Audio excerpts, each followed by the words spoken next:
Hello दोस्तों, क्या हाल चाल। आई होप आप लोग बहुत अच्छे होंगे और आपकी स्टडी भी बहुत अच्छे तरीके से चल रही होगी। तो आज मैं कुछ टिप्स बताने वाला हूं जो कि कई बार स्टूडेंट्स मिस्टेक करते हैं। तो ये गलतियां आप बोर्ड के एग्ज़ाम में बिल्कुल नहीं करेंगे, क्योंकि इनसे नंबर कट जाता है या कटने की संभावना बहुत ज़्यादा होती है। तो हमारे पास एक कॉपी है टॉपर की और दूसरी कॉपी है एक नॉर्मल स्टूडेंट की, जिसके कई नंबर कटे हुए हैं। तो देखिए, स्टार्ट करते हैं। सबसे पहले हम लोग कॉपी चेक करते हैं और ये पहले देखते हैं कि लिखने का तरीका कैसा होना चाहिए। इसके बाद हम लोग कुछ मिस्टेक, सिली मिस्टेक देखेंगे जो गलतियां हमें नहीं करनी चाहिए। तो पहला देखिए, कंपेयर करते हैं कि ये स्टार्टिंग यहाँ से है कि आंसर नंबर 1 यहाँ पे लिखा है सुंदर राइटिंग में। हैंड राइटिंग का थोड़ा सा आप लोग ध्यान देंगे, क्योंकि हैंड राइटिंग से भी प्रभाव पड़ता है। मैं ये नहीं कह रहा हूँ कि अगर हैंड राइटिंग आपकी बहुत ख़राब है तो नंबर बिल्कुल सारे कट जाएंगे, लेकिन अगर एक जाहिर सी बात है कि अगर आप अच्छा लिखेंगे तो लुक अच्छा रहेगा, तो एग्जामिनर को गुस्सा नहीं आएगा, आराम से चेक करेगा, नंबर देता जाएगा। ठीक, तो अब देखिए यहाँ पे ये टॉपर की कॉपी है। आंसर नंबर 1 कितना सुंदर लिखा हुआ है। हेडिंग प्लस उसके नीचे 2 लाइन लिखा हुआ है, 2 लाइन लगी हुई है, 2 लाइन खींचा गया है। तो आपको भी ऐसे आंसर आप बीच में लिखेंगे। जब स्टार्ट करेंगे तो आंसर कहाँ लिखेंगे? बीच में। अब देखिए, इस कॉपी को देखिए कितना सुंदर दिख रहा है। प्लस दूसरे साइड एक नॉर्मल, यही इसी क्लास की ये कॉपी है। तो आप देख सकते हैं कि ठीक है, उनको नहीं पता होगा, जिन्होंने भी ये कॉपी लिखी है हो सकता है कि उनको नहीं पता होगा। ये कॉपी ले करके मैं उनकी भावनाओं को ठेस पहुंचाने का मेरा मतलब नहीं है। बस एक थोड़ा सा मैं बताना चाहता हूं कि आप ये गलतियां नहीं करेंगे। आंसर की जगह पे सबसे बड़ी गलती तो क्वेश्चन नंबर 1 लिखा हुआ है। ठीक, यहाँ पे लिखना है आंसर नंबर 1 और आंसर नंबर 1 बीच में, और बीच में आप लिखेंगे। प्लस देखिए, ये नॉर्मल हाथ से ही ऐसे खींचा गया है। ठीक है, तो आप जो अंडरलाइन करेंगे वो आपको स्केल से करना है, आराम से। इधर देखिए, यहाँ पे ये कितना सुंदर लग रहा है। ठीक, दूसरा चीज कि आंसर नंबर, अब देखिए आंसर नंबर 1 फिर कट भी गया है। आंसर नंबर ये पता भी नहीं चल रहा, डी है, ई है, फिर यहाँ पे डी है। तो इसमें क्या है कि समझ में नहीं आ रहा है कि भैया किस क्वेश्चन का, किस आंसर का। ये डी यहाँ लग रहा है ओ की तरफ। तो आपको जो लिखे, आपको लिखना है कैसा है कि जो भी लिखेंगे तो प्रॉपर तरीके से याद रखेंगे कि वो दिखना चाहिए कि भैया ये डी है कि ओ है। यहाँ देखिए, ठीक।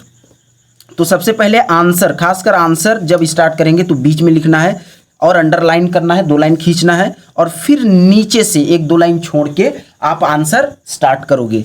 ठीक, तो अब देखिए यहाँ पे ये कितना, ये देखिए सही है, सही है, इधर भी सही है, इधर भी सही है। ये कि यहाँ भी मिस्टेक है। इंसान है तो कोई भी अगर टॉपर भी है तो गलती स्वाभाविक है। तो एक गलती यहाँ पे हो गई है। ठीक, अब आगे चलते हैं। आंसर नंबर 2 इधर गलत कहीं नहीं है। ठीक है, इधर सही है।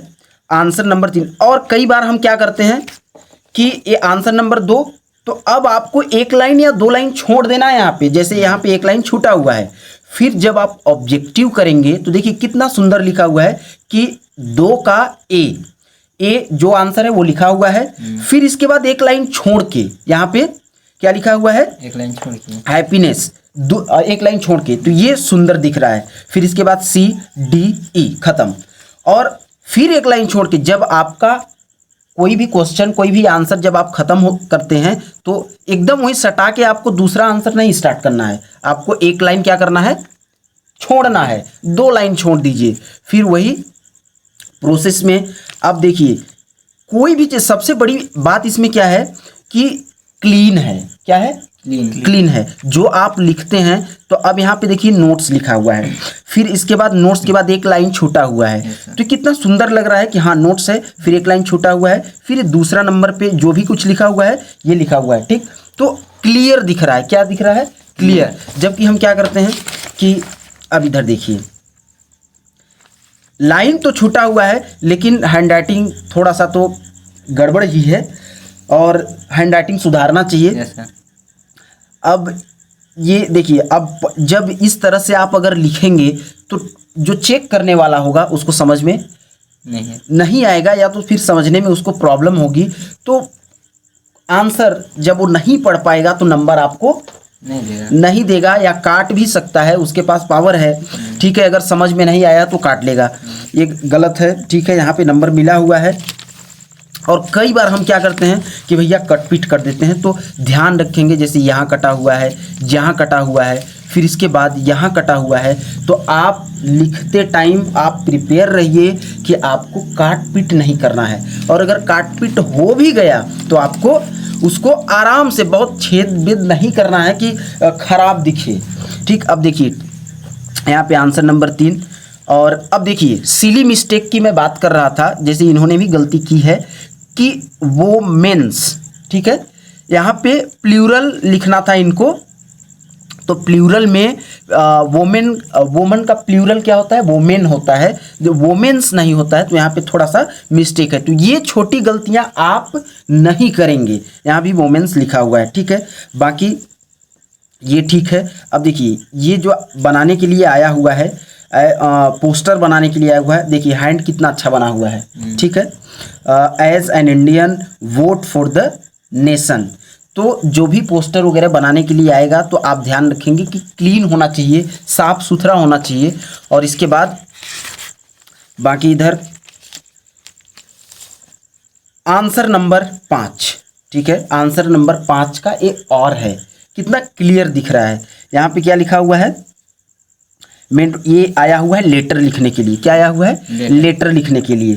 तो लेटर कई बार कई स्टूडेंट जिनको नहीं पता है, अगर पता है तो बहुत अच्छी बात है, नहीं पता है तो आप ध्यान रखेंगे कि जब भी कोई लेटर या एप्लीकेशन लिखने के लिए आता है तो ऐसा नहीं है कि यहाँ पे कोई क्वेश्चन, जैसे मान लीजिए कि